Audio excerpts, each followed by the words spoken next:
You're saying an asteroid took out the dinosaurs? How do you know? You weren't there. If you really want to know, you're going to have to strap in for this one.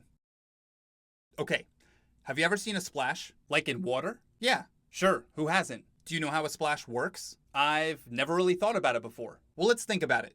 What happens when you jump in a pool? The water goes everywhere? Right, the water you hit gets pushed out of the way. Does the water stay there? No, it all goes back to where it was before I jumped in.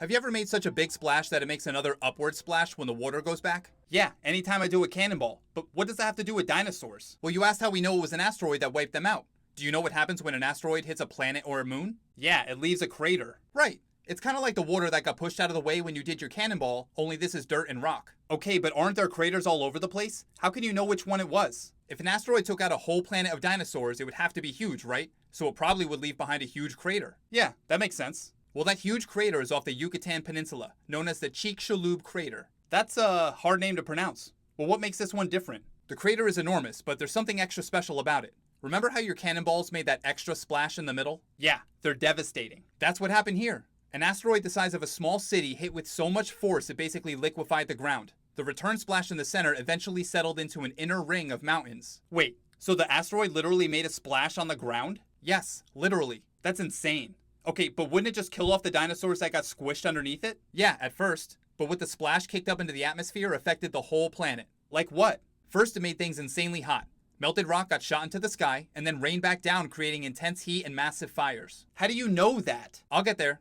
Next, it got dark. Dust, smoke, and tiny droplets of sulfur filled the sky and blocked out the sun. This darkness lasted for years. Darkness for years? Sounds like my last marriage. So Randy, if there's no sunlight, what do you think happens to the plants? They can't eat, so they die. And what happens to the animals who eat those plants? They die too? And what about the animals who eat those animals? Dead. So no sunlight means no plants, which means no plant eaters, which means no meat eaters. That's how all non-avian dinosaurs died. So it wasn't the asteroid that actually killed them? It was the asteroid that set off a chain of events that killed them. But the question is, how do you know this happened? Remember how I said the asteroid shot a bunch of stuff into the sky and it rained down all over the planet? Yeah. Well, there's evidence of this. The ground has layers of sediment, which you can clearly see on mountainsides. So the stuff that shot up into the sky fell back down and made a layer? Yes, Randy. And we see that layer between rocks with dinosaur fossils and rocks without them. That layer is when an extinction event happened that wiped out 75% of species. But how do you know it was from that one asteroid? Good question. A metal called iridium is rare on Earth, but there's a lot of it in asteroids. Seeing that in the layer was a big clue. Well, it could have been other asteroids. There's also tiny glass beads in that layer, which have the exact same chemical fingerprint of the rock from the Yucatan, and can only form under shock pressures from impacts or nuclear blasts. I'm guessing the dinosaurs didn't have a nuclear program. Nope. And other minerals like shocked quartz and silica polymorphs just add to the evidence. Wow. So that's how you can tell without being there? Yeah.